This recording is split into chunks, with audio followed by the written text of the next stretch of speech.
syvällä varsinaissuomalaisessa korpimetsässä ja on juhannus, joten tähän aikaan vuodesta on syytä olettaa, että metsässä ovat harvinaiset suomalaiset nuo viininpunaiset hedelmät kypsymisvaiheen lopussa, jolloin on aika ryhtyä poimimaan. Kyseessä on melko harvinainen ohrakasvi, joka kuuluu sanikkaisten sukuun.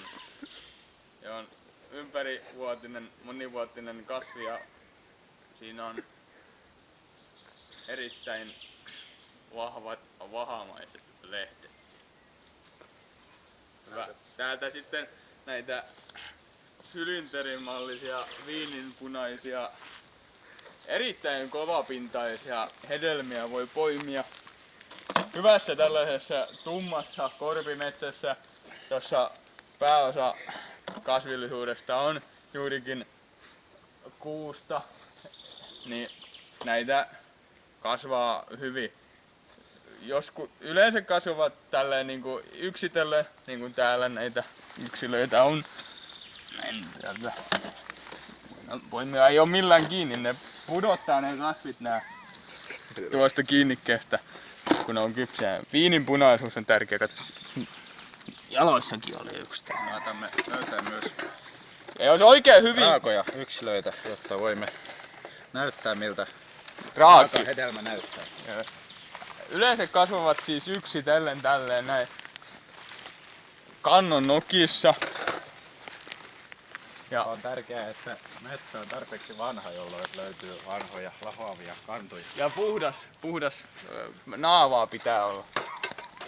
Auringonvalo ei sinällään ole niin tärkeä näille. Nää kasvaa. Täältä meiltä löytyykin loistava ikivanha kanto sekä myös raaka, lähes myrkyllinen hedelmä.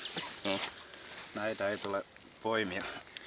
Raakileen erottaa kypsästä hedelmästä sen vihreästä värityksestä sekä siitä, että kiinnike ei ole täysin sulkeutunut.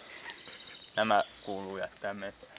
Joskus siis tapahtuu niinkin onnellinen sattuma, että näitä viininpunaisia sylinterimarjoja, ei vaan siis hedelmiä, nimenomaan ei marjoja, ohrahedelmiä löytyy jopa tertuissa, kuten tässä juuri. Ja täällä meillä on oikein kultasuoni, niin sanotusti. Täällä on 6 hedelmää samassa kannon nokassa. On myös erittäin harvinaista, että kääpä viihtyy samassa kannossa sylinterihedelmän kanssa.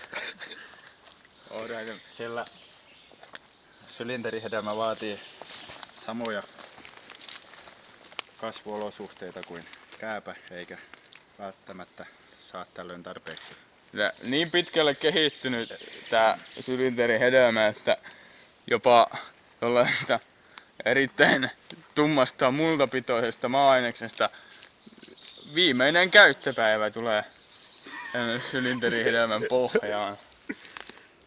Kyllä.